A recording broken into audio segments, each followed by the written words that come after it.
25 জন ফল ব্যবসায়ী দীর্ঘদিন যাবৎ এখানে ব্যবসা করে আসছে। আচ্ছা, এই ব্যবসা তো আপনারা তো ফুটপাতেই করতেন, মানে রাস্তার মধ্যেই করতেন না? আমরা ভিতরেই ছিলাম। সাবেক মেয়র সেনিয়াবাদ সাদিক আব্দুল্লাহ ভেঙে দিয়ে আমাদের পুনর্বাসন করার জন্য বলছে, তোমরা সামনে আগাও, আমরা তোমাদের জন্য ঘর করে দেব। এরপরে ওনার হওয়ার পরে ওনার মেয়াদ শেষ হওয়ার পরে খোকন আবদুল্লাহ আসছে।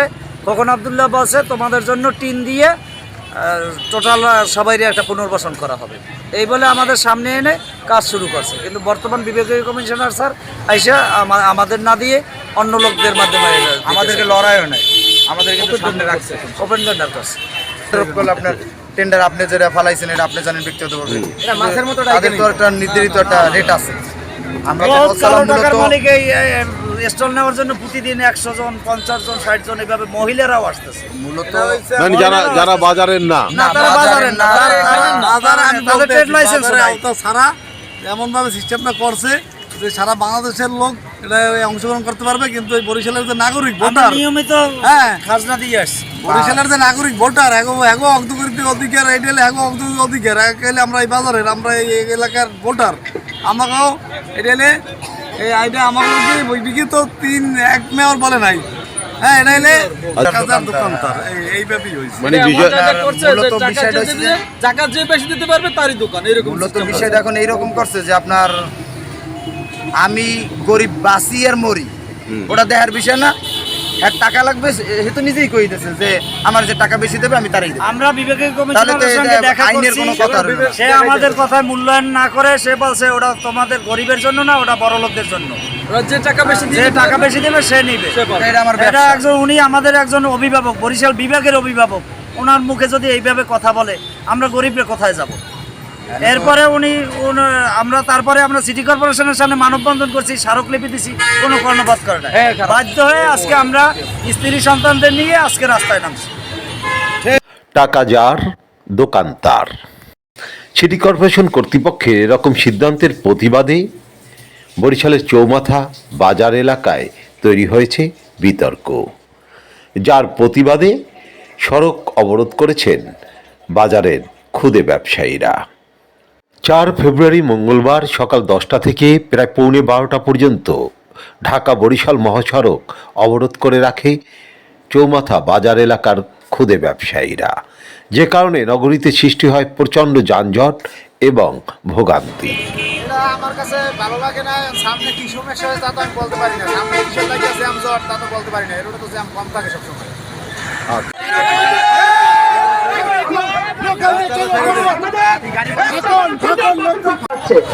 ব্যবসায়ীদের মাঝে অনুরোধ করছি অ্যাম্বুলেন্স ছেড়ে দেওয়ার জন্য অনুরোধ করা যাচ্ছে। আমাদের দাবি আছে,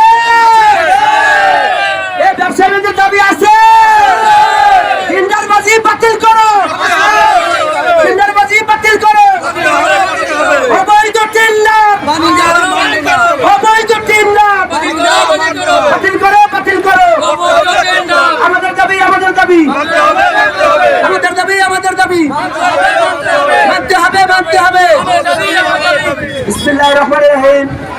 আপনাদের মূলত দাবিটা কি ভাই?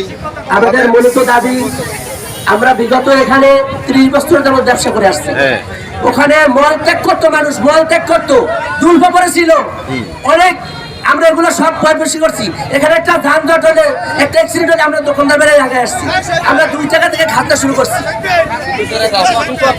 2 জায়গা থেকে আমরা খাদ্য শুরু করছি, 2 জায়গা থেকে খাদ্য শুরু করছি। এখন 50 টাকা আমরা আপনারা এই জন্য এই রাস্তা আটকাইয়ে দিয়েছেন। আমাদের প্রথমত রাস্তাটা আটকাইছেন কেন সেটা বলেন। এক নম্বর টেন্ডার বন্ধ করতে হবে, 2 নম্বরে অল্প মূল্যে আমাদের নামে স্টার বরাদ্দ দিতে হবে, 3 নম্বরে 24 ঘন্টার মধ্যে আমরা ফয়সালা চাই। 24 ঘন্টার মধ্যে ফয়সালা যাচ্ছে, কার কাছে যাচ্ছেন? এটা বিভাগীয় কমিশনার স্যারের কাছে। আমরা বহুতবার গেছি, সে কোনো আমলে নেয় নাই। আমরা সিওর কাছে দরখাস্ত দিয়েছি, তার কোনো ফল পাই নাই। আমরা সিটি কর্পোরেশনের সামনে আমরা মানববন্ধন করছি, কোনো ফল পাই নাই। 24 ঘন্টার আলটিমেটাম দেওয়ার পরও তারা কিছুক্ষণ পরেই সড়ক থেকে সরে দাঁড়ান। জানা যায় সিটি কর্পোরেশনের সিইও রেজাউল বারী তাদের আশ্বাস দিয়েছেন 5 ফেব্রুয়ারি বুধবার সকালে তাদের সাথে বৈঠক করবেন সিটি কর্পোরেশনের প্রশাসক। এই আশ্বাসে সড়ক অবরোধ তুলে নেন ক্ষুদে ব্যবসায়ীরা। তবে তারা জানান, মানুষ বেতন করছি, কোনো ফলাফল পাই না, কেউ আগাই আসে না। এই জন্য আমাদের পিঠে কোনো অনেক থেকে গেছে, আমরা রাস্তায় নামছি। আমার উত্তরে আসছে যে সিও সাহেব আমাদের বলছে যে আগামীকালকে আমাদের সাথে নাকি বসবে, আমাদের আগামীকালকে। এদিকে বরিশালের নথুল্লাবাদ বাস টার্মিনাল থেকে রূপাতলী পর্যন্ত সড়কের দুপ্রান্তেই দীর্ঘ লাইন। মানুষের ভোগান্তি ছিল চরমে। জি, ভালোর জন্য সবাই আছে, খারাপের জন্য কেউই নাই। আমরা সবাই শান্তি বেরিয়ে কথা বলছে, এইটা হচ্ছে সবচেয়ে বড় কথা। আমরা শান্তিতে থাকতে চাই। আপনি বলবেন কিছু ভাইয়া? জনগণকে কষ্ট দিয়ে তো জনগণকে আমরা সাধারণ আমাদের কষ্ট দিয়ে যে কোনো যে মহলই হোক আমাদের কষ্ট দিয়ে যদি জনগণের কষ্ট দিয়ে যদি কোনো কিছু করতে চায় তার সুফল ভালো হয় না। সেটা আপনারা নিজেরাও এর আগেও দেখেছেন এবং তো দেখতেই গেছে, তার নতুন কিছু বলার নেই। আমি মোহাম্মদ লুৎফর রহমান। জি, আজকে প্রায় 42 বছর আমি এই বাজারের একজন প্রতিষ্ঠিত দোকানদার। তা আজকে প্রথমত বাজার আমাদের দোকান ছিল রাস্তায়, তাবলিগ মসজিদের সামনে। এরপর থেকে ওই রাস্তার মিলার কারণে ওইখানে ফার্স্ট ডাক হয়েছে মাত্র 5,000 টাকা, 1 টাকা করে খাজনা উঠাইতো রাস্তায় পাশে ওই সিঁড়ির গোড়ায়। এটা কত সালে মনে আছে? এটা হলো 1981 সালে। 1981 সালে ফার্স্ট পৌরসভা ছিল তখন। জি। পৌরসভা থেকে ডাক দিয়েছে 5,000 টাকা, 1 টাকা করে খাজনা উঠাইতো প্রত্যেক দোকানে। এরপরে 2 টাকা করছে, এরপরে 5 টাকা করছে। আর এখন ডাক হয় লক্ষ লক্ষ টাকা এই বাজার। এবং এই বাজারে অনেক বাজারের চেয়ে অনেক এখন এই বাজারটা ভালো মিলতেছে। এবং আজকে এই বাজার নিয়ে বিভিন্ন ধরনের আগের ষড়যন্ত্র ছিল, এখন ভালো চলতেছে। এখনো কি ওই ষড়যন্ত্র অব্যাহত আছে নাকি? না, এখন ভালো চলতেছে বাজার, আলহামদুলিল্লাহ। তাহলে আপনারা ব্যবসায়ীদের একটা অংশই যে সড়ক অবরোধ করলো কিছুক্ষণ আগে, আসলে ওরা তো প্রতিষ্ঠিত দোকান না, ওরা তো আসলে অবৈধ জায়গায় ছিল। আচ্ছা আচ্ছা, ওরা তো রাস্তায় ছিল, দীর্ঘদিন দোকানদারি করতেছে, এই হিসেবে ওরা দাবি করতেছে। কিন্তু আসলে ওরা পাইবে কিনা এটা কর্তৃপক্ষ ভালো করবে। এবং এত বছর দোকানদারি করছে, তারা এই আন্দোলন করে তারা দোকানের দাবি করতে পারে না। তারা ওদের টাকা দিয়ে তারা মূলত কারা? এই যে অংশটা এরা কারা? মূলত সিটি কর্পোরেশনের। আচ্ছা, তারা তো রাস্তায় দোকানদারি করছে, সামনে দোকানদারি করছে, এই হিসেবে তাদের চাওয়ার কোনো অধিকার নেই। তাদের চাওয়ার অধিকার আছে আমরা টাকা দেব, আমাদের ফেরতও আমরা রাখতে পারি।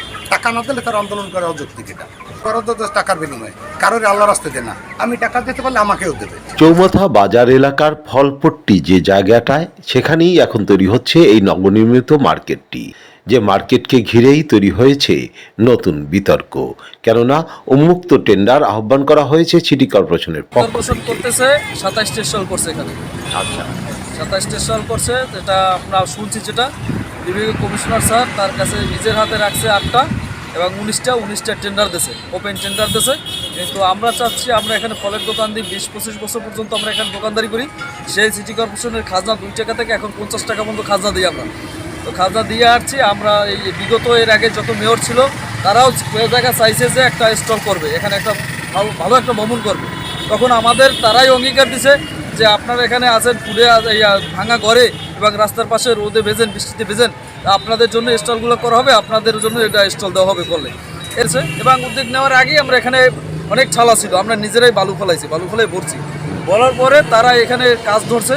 কাজ ধরার পরে তারা আমাদের লিস্ট দিয়েছে, বহুতবার লিস্ট দিয়েছে। আমাদের যারা দোকানদার ছিলাম তাদের লিস্ট নিয়েছে যে আমাদেরকে বরাদ্দ দিবে, আমাদেরকে স্টল দিবে, এই জন্যই। ঠিক আছে। এবং আমাকে বলছে আপনারা সামনে আগাই বসেন, ভিতরে কাজ করি, যাতে কাজেও সমস্যা না হয়, আপনাদেরও ব্যবসা করতে সমস্যা না হয়। এই জন্য আমরা সামনে আগাইয়ে আমরা বসছি। এই বসার পরে তারপর তোমরা এখানে আওয়ামী লীগ সরকার পতন হওয়ার পরে এরপরে যে কাজ এখন শুরু হয়েছে, কাজ চলতেছে। কাজ শেষ হওয়া পর্যন্ত এখন তো বিভাগীয় কমিশনার স্যার এই দায়িত্বে আছে, সে দায়িত্বে তার কাছে আমরা গেছি। যাওয়ার পরে সে বলছে যে এটা ওপেন টেন্ডার হবে, সে টেন্ডারে আপনারা যদি যে সর্বোচ্চ দরদাতা সে পাবে, আপনারা যদি সর্বোচ্চ দিতে পারেন আপনারা পাবেন। কিন্তু আমরা যে গরিব মানুষ, আমরা দিনের দিন খাই, আমাদের তো সম্ভব নয় এত টাকা দিয়ে স্টল রাখা। তো দাবি, আমাদের একটা দাবি দেওয়া দেন, আপনারা কীভাবে দেবেন? অল্প রেটের ভিতরে আমাদেরকে দেন, আমরা নেই। টেন্ডারের ডাক সর্বোচ্চ কত উঠছে? টেন্ডারের ডাক তারা দিছে আপনার সামনেগুলো দিছে 11 লাখ এরকমের, ভিতরেগুলো দিচ্ছে 9 লাখ, এরকমের তাদের রেট। কিন্তু যারা মনে করেন নিবে, অনেক কোটিপতি আছে, তাদের মনে করেন সোনা আমরা শুনি 15 লাখ 20 লাখ টাকাও নিবে। এরকম তো আমাদের তো এত টাকা না যে আমরা যে নিব। বরিশালের বিভাগীয় কমিশনার রায়হান কাউসার সিটি কর্পোরেশনের প্রশাসক হওয়ার পর থেকে আজ পর্যন্ত নগরবাসীর নাগরিক সুবিধা কিছুই নিশ্চিত হয়নি। চৌমাথা নবগ্রাম রোড ছাড়াও আশেপাশের অনেকগুলো সড়কের ম্যানহোলে ঢাকনা নেই। ফুটপাতগুলো প্রায় সবই দখল করে আছে হকাররা। সে বিষয়ে তার কোনো পদক্ষেপ নেই। অনেক সড়কের ভাঙা বা খানাখন্দ তার দৃষ্টিতে কখনোই পড়েনি। কিন্তু যখনই সাংস্কৃতিক আয়োজন, বাজারের নিলাম কিংবা লিজ দেয়া ইত্যাদি বিষয়ে, বাণিজ্যিক বিষয়ে তার যথেষ্ট আগ্রহ বলে অভিযোগ নগরবাসীর। তবে চৌমাথা বাজারের ক্ষুদে ব্যবসায়ীদের অভিযোগ স্বীকার করেন সিটি কর্পোরেশনের এই প্রশাসক। তিনি বলেন, সিটি কর্পোরেশনের এই জায়গা বিতর্ক মুক্ত করতেই উন্মুক্ত টেন্ডারের আহ্বান করা হয়েছে। চৌমাথা বাজার এলাকার এই মার্কেটে দোকান পেতে সবচেয়ে বেশি দরদাতাই দোকান বরাদ্দ পাবেন বলে জানান তিনি। চৌমাথা বাজার, বরিশাল থেকে আরিফ আহমেদ। দৈনিক আজকের বাংলা .net